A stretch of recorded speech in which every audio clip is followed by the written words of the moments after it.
नमस्कार, आप सबका वेलकम है इस वीडियो में। आज हम कक्षा 9 विज्ञान का पाठ है पहला। इसके पाठ्यनिहित प्रश्न देखेंगे और जो पेज 9 पर है वो देखेंगे, उनके उत्तर देखेंगे। पाठ का नाम है हमारे आसपास के पदार्थ। तो वीडियो स्टार्ट करते हैं। सबसे पहला प्रश्न देखते हैं। तो पहला प्रश्न आपका कह रहा है कि निम्नलिखित तापमान को सेल्सियस में बदलिए। यानी कुछ तापमान दिए गए हैं, उनको सेंटीग्रेड में बदलना है। 300 केल्विन और 573 केल्विन। तो इनको बदलने से पहले आप एक समीकरण याद रखिए, एक संबंध याद रखिए। टी केल्विन यानी ताप का केल्विन बराबर होता है टी सेंटीग्रेड प्लस 273.3 होता है, जिसको 273 केल्विन लिखते हैं। यानी टी केल्विन जब भी हमें निकालना हो तो हम क्या करते हैं, टी सेंटीग्रेड होता है, सेंटीग्रेड ताप के अंदर 273 जोड़ देते हैं, लेकिन यहाँ पर केल्विन दे रखा है और सेंटीग्रेड निकालना है। तो ये समीकरण कुछ इस प्रकार हो जाएगी, टी सेंटीग्रेड बराबर टी केल्विन में से 273 घटा लेंगे तो हमारे पास हमारा जो है सेंटीग्रेड में तापमान आ जाएगा। तो ये समीकरण इस प्रश्न में उपयोगी है। कौन सी? ये वाली, टी सेंटीग्रेड बराबर T kelvin minus 273 kelvin.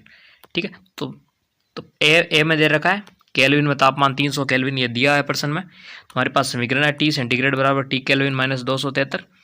T centigrade ये यहाँ पर आ जाएगा टी केल्विन 300 केल्विन 273 से घटा लो 27 डिग्री सेंटीग्रेड आ गया। यानी 300 केल्विन में कितने होता है? 27 डिग्री सेंटीग्रेड टेम्परेचर होता है। ठीक है ना, 26 पॉइंट समथिंग होता है, लेकिन 273 लेते हैं। ठीक है ना। बी है टी केल्विन, अब की बार 573 केल्विन दिया है, तो टी सेंटीग्रेड बराबर टी केल्विन माइनस 273। अब की बार 573 में से 273 घटा देंगे तो 300 डिग्री सेंटीग्रेड आंसर आ जाएगा। अगला प्रश्न देखते हैं। फिर अगला प्रश्न कह रहा है कि निम्नलिखित तापमान जो सेंटीग्रेड में दिए गए हैं, जल की भौतिक अवस्था क्या होगी? एक तो 250 डिग्री सेंटीग्रेड पर, 250 भी बोलते हैं इसे, और 100 डिग्री सेंटीग्रेड पर, इन पर जल की भौतिक अवस्था बतानी है इस ताप पर। तो पहला ए देखते हैं। तो हम जानते हैं कि जल का क्वथनांक यानी बॉइलिंग पॉइंट होता है 100 डिग्री सेंटीग्रेड होता है। ठीक है। तथा 250 डिग्री सेंटीग्रेड जो क्वथनांक से काफ़ी ऊपर है ना, 100 डिग्री से काफ़ी ऊपर ऊंचा ताप है, अतः इस ताप पर जल क्या है, गैसीय अवस्था में बदल जाएगा। यानी 250 डिग्री सेंटीग्रेड पर जल की भौतिक अवस्था क्या होगी? गैस रूप में पाई जाएगी। ठीक है। अब बी देखते हैं। बी 100 डिग्री सेंटीग्रेड दे रखा है, तो इस ताप पर जल द्रवीय और गैसीय दोनों अवस्था में होगा, क्योंकि 100 डिग्री सेंटीग्रेड पर जल उबलकर भाप में बदलने लगता है। 100 डिग्री सेंटीग्रेड पर क्या होगा, एक बीकर ले और उसको 100 डिग्री सेंटीग्रेड पर जैसे ही गर्म करे, ठीक है ना, तो जो जल होगा वो द्रव अवस्था में भी होगा और गैस अवस्था में भी होगा। ठीक है, दोनों में होगा, क्योंकि 100 डिग्री पर उबलना स्टार्ट ही करता है जल, इसलिए। ठीक है।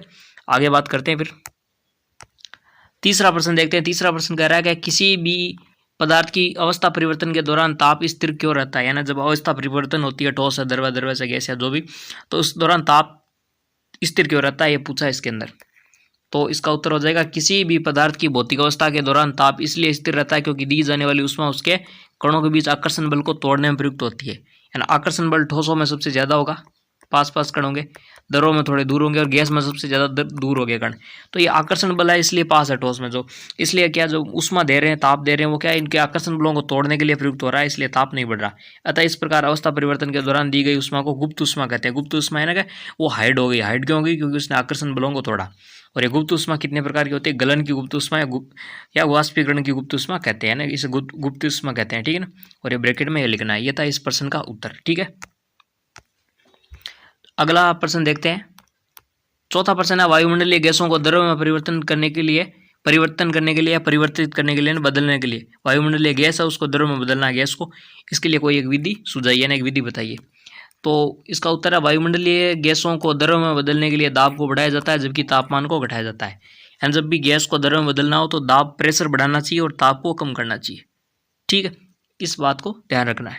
तो विधि क्या है? विधि छोटी सी है, 2 लाइन की, कुछ नहीं है। एक सिलेंडर में वायुमंडलीय गैस भरकर इसमें लगे पिस्टन को संपीड़ित करने पर और ताप को कम करने पर पदार्थ के कण समीप आ जाते हैं और द्रव बदल जाता है। यानी मान लो कोई सिलेंडर है हमारे पास, इसके अंदर क्या एक पिस्टन लगा हुआ है, ठीक है, और यहाँ पर गैस भरी है, इतने में भरी है। तो अब इस पर संपीड़ित करेंगे ना, इसको दबाएंगे, इस पिस्टन को यहाँ तक ले आएंगे, ठीक है ना, यहाँ तक। तो जैसे जैसे लाएंगे तो ये गैस के कण पहले दूर थे, ठीक है ना, पहले यहाँ तक थे मान लो, फिर पिस्टन यहाँ तक आएगा तो ये क्या कण यहाँ तक रह जाएंगे। तो ये कण जैसे पास आएंगे और ताप कम करेंगे तो ये क्या, फिर ये यहाँ पर द्रव बन जाएगा। इसी के साथ पेज 9 पर जो क्वेश्चन थे उसके आंसर हमने देख लिए। वीडियो समाप्त होता है। और एक बात कहना चाहेंगे कि वीडियो देखने के लिए थैंक्स फॉर वॉचिंग। इसको लाइक कीजिए, सब्सक्राइब कीजिए चैनल को। और इसको शेयर ज़रूर कीजिए। ठीक है, इसी के साथ मिलते हैं अगले वीडियो में फिर।